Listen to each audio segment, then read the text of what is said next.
The number of 401k millionaires is at a record. As we told you last week, a new Fidelity investments report says that there are now more than 150,000 accounts with balances of $1 million or more.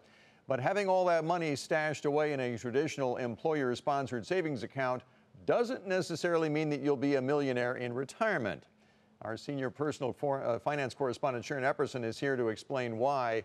How much of an increase in millionaires are we talking about here on these accounts? We've seen in just 1 year a 45% increase, according to that Fidelity data. We have seen a jump to that above 150,000 mark for the number of accounts that are over $1 million. Now, these folks are folks who have been saving for quite some time, working for about 30 years. The average age is 58. And keep in mind that while a third of that rise in what they've seen to that $1 million mark has been in contributions, about 2/3 has been market returns over the last 10, 15 years. So that's a big part of why they've reached that number. So let's say I'm one of those who has the $1 million. How far is it going to get me?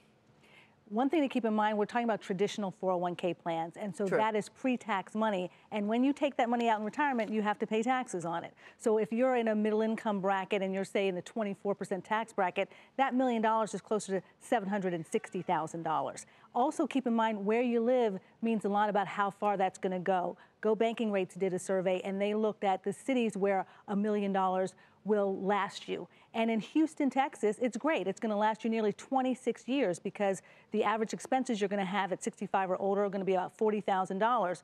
But in New York City, it's measured in months. Exactly. It's more like 17 years, 6 months. So a lot less because you're going to be spending $55,000 just on expenses, probably. In the interest of diversification, though, what other options do we have beyond 401ks to help us reach those goals of maybe $1 million? As you know, a lot of folks are really focused on asset allocation. Tax diversification is very, very important as well. And about 70% of employers who have 401k plans now offer a Roth option. And what that means is you can be building money tax-free in a Roth account. You're not going to get that tax break that you would on pre-tax money right away, but you're going to get it in retirement. So that money will actually be your money, not money that's going to go to Uncle Sam. So you want to contribute the max you can to a Roth 401k if offered, a Roth IRA if you can. The maximum contributions there are $5,500 this year, $6,500 if you're 50 or older. And a lot of folks have side gigs. You may not be fully self-employed, but if you have self-employment income, look into a solo 401k or a SEP IRA and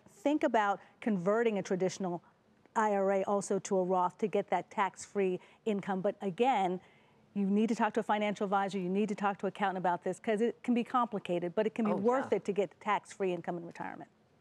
Worth the price of admission right there. Sharon There you Epperson, go. thank you as always. My pleasure.